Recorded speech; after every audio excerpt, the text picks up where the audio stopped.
salaamayaa salaadiinta oo suudaanada ugu horeeyaan siyaasiyiinta dhalinyarada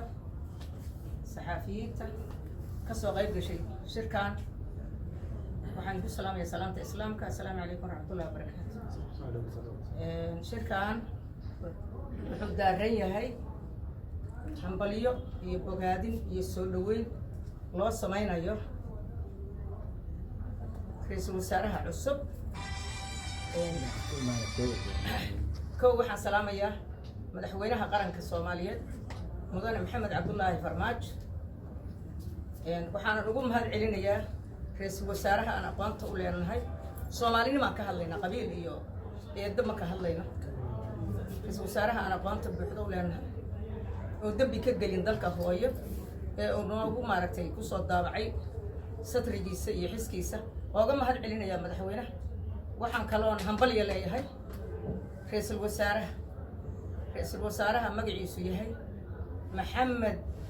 Xuseen Roble Khayre Ingiriis waa niman dadaal u aqaan hambalyaan ku leeyahay ra'iisul wasaare goob walba waxaa lagaaga caleemo lulayaa soo dhaweyntaada taymka kuu haray intaad ilaahay kaaga anfaco ayaad gaarsiin doontaa waxaan rabnaa inaad cadaalad dalkan ku soo dabaasho waxaan rabnaa beelihii awal wasiirnimada ka qatanaa inay maanta xus yeeshaan oo ay beeshaan shiiqaaleed ay kow ka tahay loo bagi intaas anaa ku darsaday markii waddanka intii la nool yahay xaquuq baa lagu wada leeyahay ciddana waa canshuur bixiyaal laakiin jinni u shaqeeyaan ma dhaqan cid u shaqeeyaan maanta waxaan rajaynaynaa inay xaquuqdooda qaataan waa qaarajul mawduucan u malaynayaa sooli in yar oo tixahan ku taxaya oo duca iyo maaragtay waana ah ra'iisul wasaarahayna ku socotaa Maxamed Cabdullaahi Farmaajo maantii la doortay hadda idin sheegayaa tolkaygo habeenkii 8 Febraayo 3 bog baan buuxiyay oo maaragtay ah baraambur iyo gabayo waxay iga dhageystaan way laakiin maanta alxamdulillah jaanis waxaan helay aan ra'iisul wasaarahay aan saaki xoogaa u xarxariiqay soo dhawow ra'iisul wasaare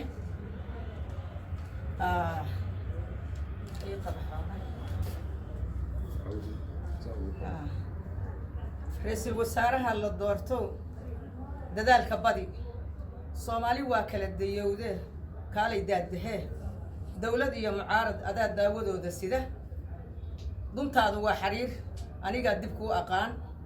Maxamed waa ku duceynaa dareen ha arag dabina badan baa jire daa'in ka xijaab dalkeenii hooyo daacufla u shiray sili ku soo deyray oo daaqadaha banaan inaad ka dalaabisaan daawadeenu ta difaacyada ciidanka oo daaf walba ku jira mushaarkoon ka daahin ayaa daawadeenu ta dulucda u dambaysa ogow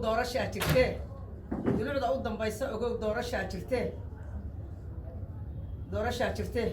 dulaal iyo tuug iyo sandaaqadaha ka geli danyarta xaqeeda waa inaan la dabamarsiin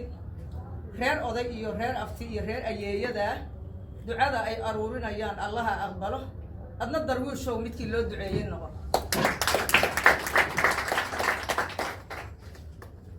Allahu musta'an Soomaali ma dagaalsanee dawladaha ku jira dalkooda difaacay oo dayrar weyn ku xiray maxaa kuwa iyaga duleeyo daciif ka dhigay dantooda ha gartaan intay isdaba socdaan dalkeeni waa la qaatay iyo dunyadii dhaxtii dawladaha Yurub ayaa dollar lagu gataa ma maasantii